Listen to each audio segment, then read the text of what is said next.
Alright, hello everyone, welcome back to the next video.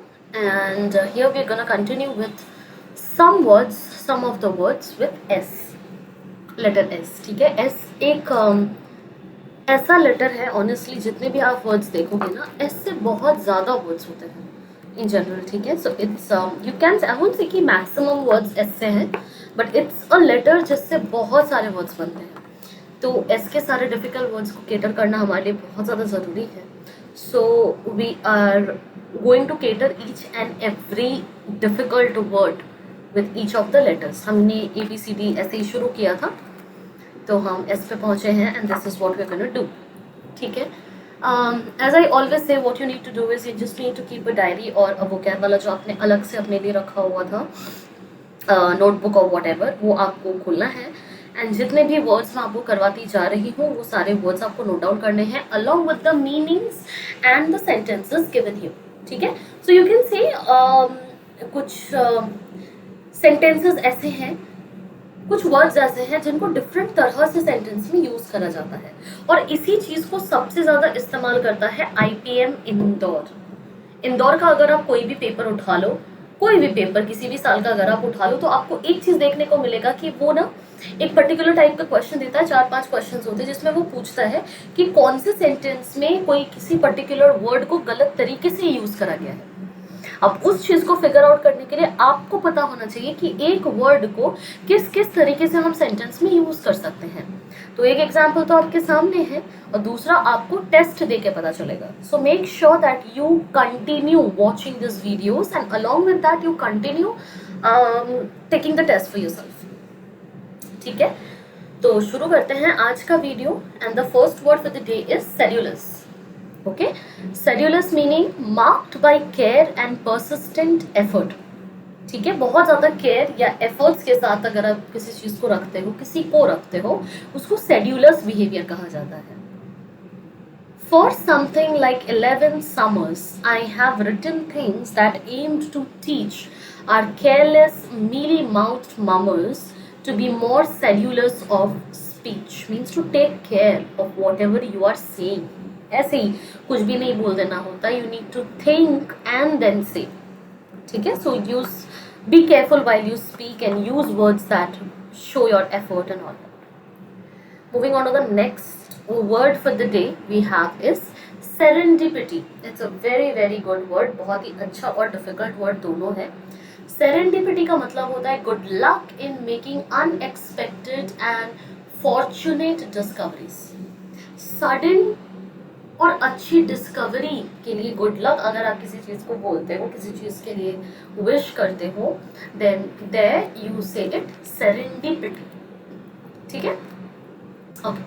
Serendipity is a recurring theme in Chandler's biography, with one happy accident after another pushing him in a certain direction. Right?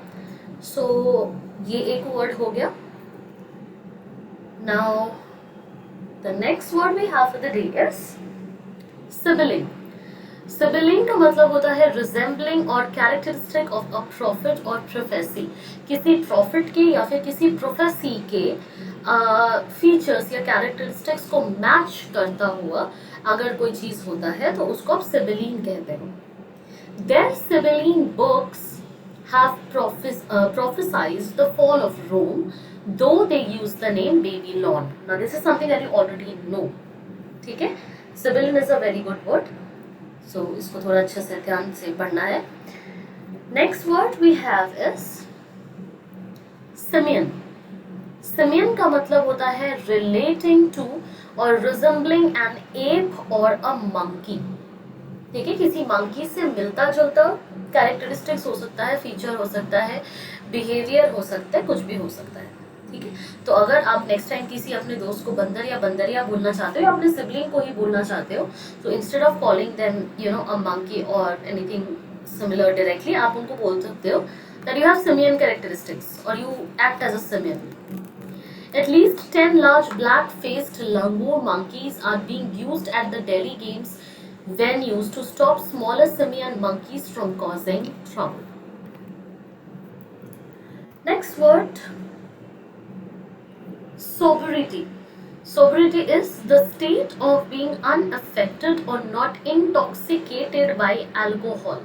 ठीक है, आप alcohol से अगर unaffected हो, मतलब आपको कोई फर्क नहीं पड़ता उसको पी के, या फिर यू आर नॉट इंटॉक्सिकेटेड, मतलब आपको चढ़ी वड़ी नहीं है, उसके लिए आप सोबरिटी कह सकते हो. सोबर वर्ड से बना है सोबरिटी. His lawyer Heather Woodsett has said O'Neill relapsed by drinking alcohol after 5 years of sobriety and was in rehab. ठीक है, sober वर्ड से sobriety यूज करा गया है.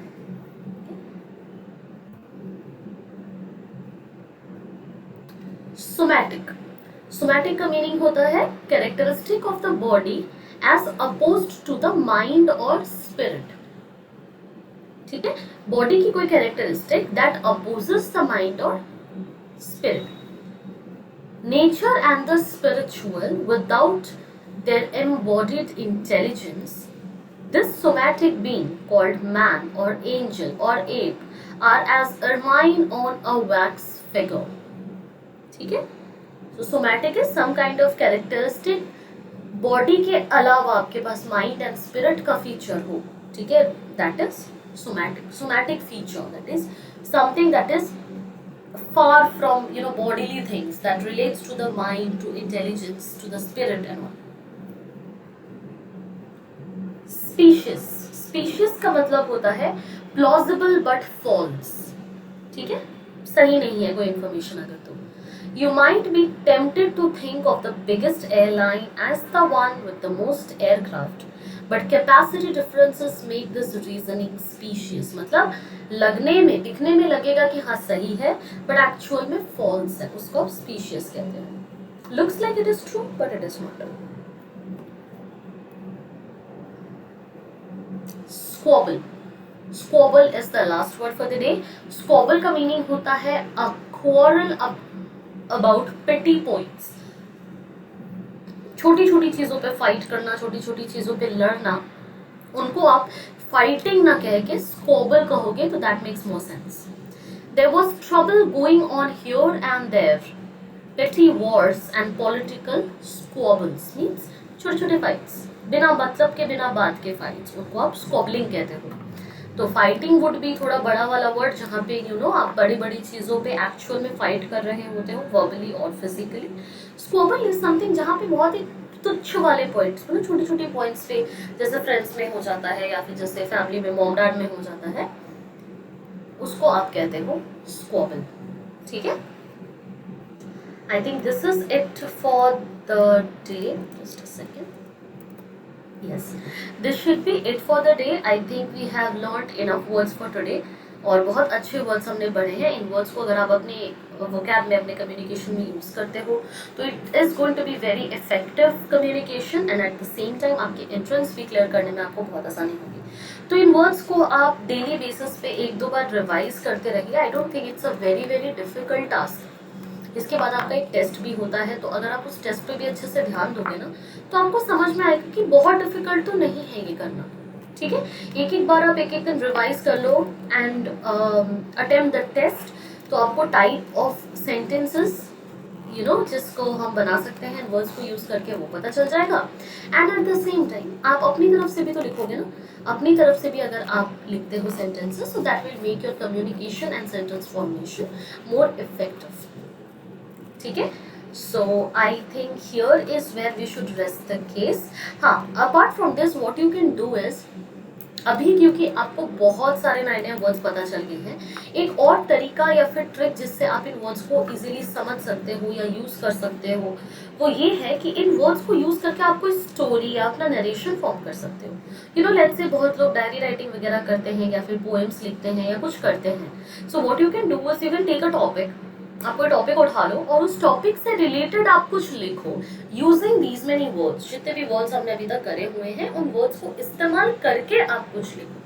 तो उससे क्या होगा, एक तो आपको ये पता चल जाएगा कि वर्ड्स को आप यूज कैसे कैसे कर सकते हो, and at the same time आपकी रिविजन हो जाएगी, प्रैक्टिस हो जाएगा. तो आपको बहुत डिफिकल्टी नहीं होगी ये समझने में एग्जाम के टाइम पे बैठे बैठे इन दैट हॉट चेयर कि भाई ये वर्ड यहाँ पे फिट है कि नहीं है, या फिर इस वर्ड का सही मीनिंग यहाँ पे बैठ रहा है कि नहीं बैठ रहा है. This is going to be effective for any and every exams and specifically IPM Indore. Okay, I hope you find this video useful. We are going to meet in the next video sooner. Bye bye. Take care.